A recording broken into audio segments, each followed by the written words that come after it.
స్కాలర్షిప్లు పెంచాలని ఉద్యమాన్ని ఉధృతం చేస్తాం.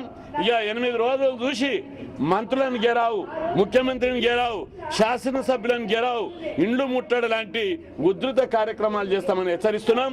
అర్ధాకలితో అన్నమో కిరణ్ అంటూ సంక్షేమంలో రాష్ట్రంలో 10 లక్షల మంది దళితులు, ఎస్సీలు, బీసీలు ఆకలితో అలమటిస్తుంటే వీళ్లకు సరదాగా ఉన్నది.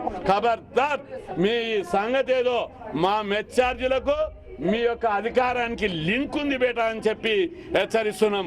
వెంటనే మెచ్చార్జీలు పెంచడానికి ముఖ్యమంత్రి అఖిలపక్ష సమావేశాన్ని, శాసన అసెంబ్లీని సమావేశపరిచి చర్యలు తీసుకోకపోతే మాత్రం తీవ్ర పరిణామాలు జరుగుతాయని చెప్పి హెచ్చరిస్తున్నాం.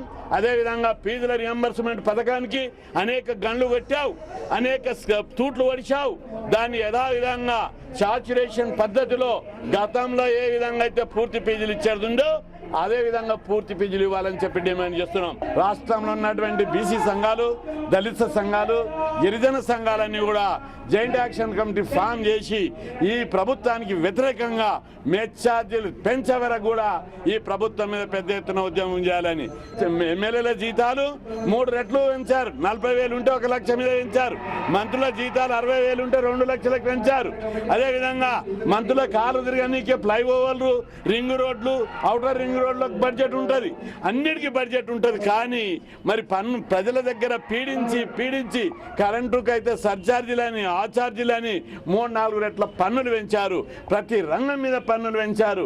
కానీ హాస్టల్ విద్యార్థులకు భోజనం పెంచమంటే చాలా దుర్మార్గంగా ప్రవర్తిస్తుండ్రు.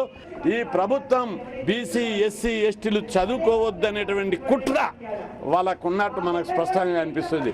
వీళ్ళు చదువుకోవద్దని కుట్రలు చేస్తే మేము గాజులు పెట్టుకొని కూర్చోలేదు. ఇలా సంగతి చూస్తాం. మెచ్చార్జీలు పెంచే వరకు కూడా పెద్ద ఎత్తున ఉద్యమం చేసి ఈ ప్రభుత్వం మెడలుంచుదామని చెప్పి హెచ్చరిస్తున్నాం.